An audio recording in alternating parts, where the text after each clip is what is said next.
실제 환자분의 사연입니다.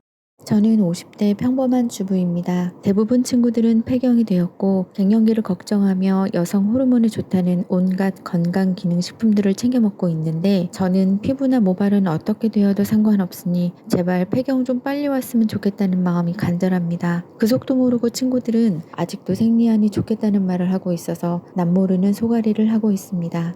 이번 케이스는 선근증으로 자궁 적출을 고민하게 되는 모든 조건을 갖춘 대표적인 케이스를 통해 선근증의 증상을 관리해서 어떻게 안정적으로 폐경까지 자궁을 보존할 수 있는지에 대해 알아보겠습니다. 현재 나이 만 51세, 선근증 진단을 받은 지는 15년이 넘습니다. 생리량을 줄여줄 거라고 해서 미레나를 2번 교체하며 10년째 유지하고 있지만 선근증 사이즈도 전혀 줄어들지 않았고 생리량은 전혀 줄어들 기미가 없고 생리 주기 또한 너무 규칙적입니다. 그나마 진통제로 통증이 조절되는 수준이라 미레나를 빼지 못하고 있습니다.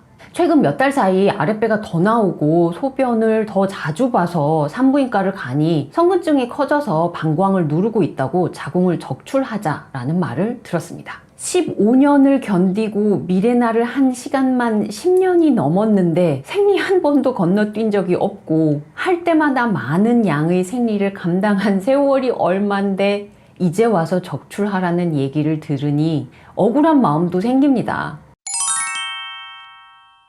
증상은 적출하는 게 맞는데 적출 후유증은 겁나고 그동안 버틴 게 아까운데 폐경은 곧 올 것 같고 지금 생리는 너무 규칙적이고 언제 폐경이 올까? 그럼 적출해야 하나? 이 생각의 고리가 무한 반복됩니다.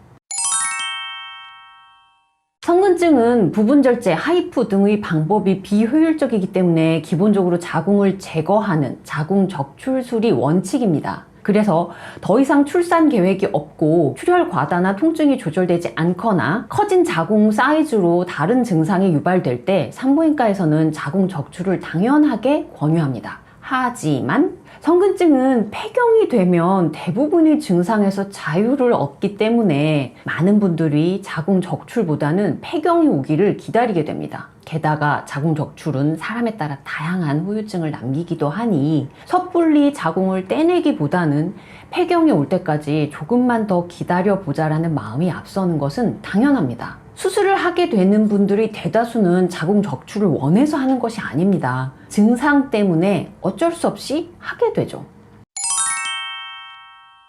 선근증, 적출이냐 아니냐의 고민의 무한 반복을 끊는 열쇠는 증상입니다. 사실 증상만 없으면 폐경까지 기다리는데 문제가 되지 않으니까요. 그래서 이분이 최근에 사이즈가 더 커지고 생리량이 유지되는 배경이 있는지 살펴봤습니다. 간단히 요약하자면 최근 1, 2년 회사 스트레스가 극심했고 10년 넘게 변동이 없던 체중이 5kg 증가했습니다. 단순히 체중 증가가 문제였다면 다이어트 처방을 썼겠지만 이분은 체중 증가로 몸 상태가 달라져서 순환장애가 뚜렷해지고 생활 또한 움직임이 없는 형태로 달라졌습니다.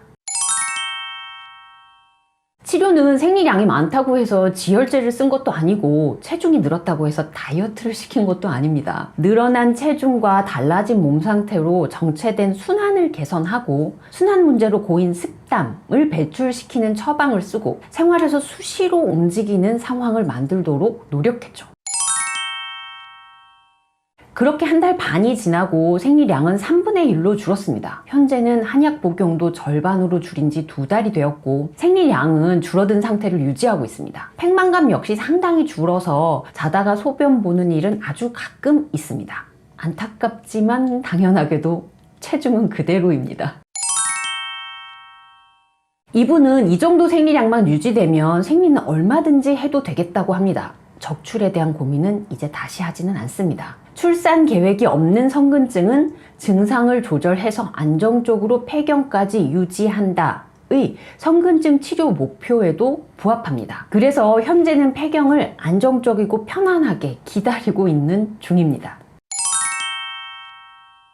그렇다면 의문점, 어쩌면 이게 핵심일 수도 있는데요. 이분이 치료 한 달 반 만에 생리량이 3분의 1로 줄어든 반면 10년 동안 미레나를 하고도 생리량이 줄어들지 않았던 이유는 무엇일까요? 그때는 체중도 늘지 않았고 모든 생활이 비슷했는데 말이죠. 산부인과에서는 그저 개인의 특이성이라고 치부하는 부분에 불과할 수도 있겠지만 환자 본인에게는 자궁 적출의 여부를 결정하는 가장 큰 요인이 될 수밖에 없는 생리량이 내 개인의 경향성이라는 이유로 미레나에도 전혀 반응하지 않는 상태라면 너무 억울하지 않나요?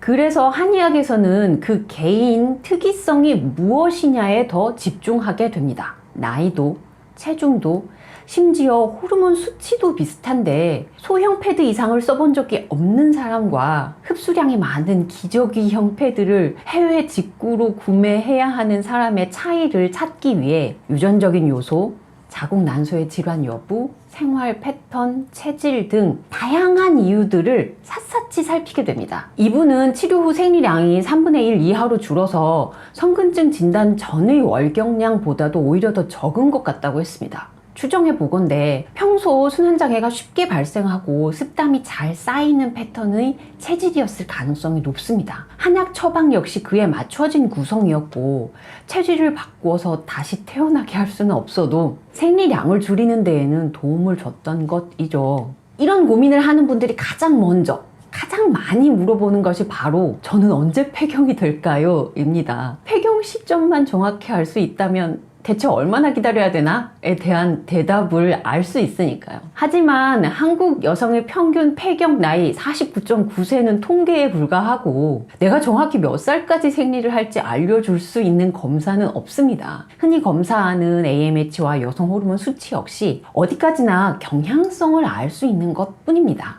내가 올해 안에 또는 몇 달 안에 생리가 끝날지 아닐지 알 수 있는 것은 내 난소밖에 없지만 난소는 말이 없죠.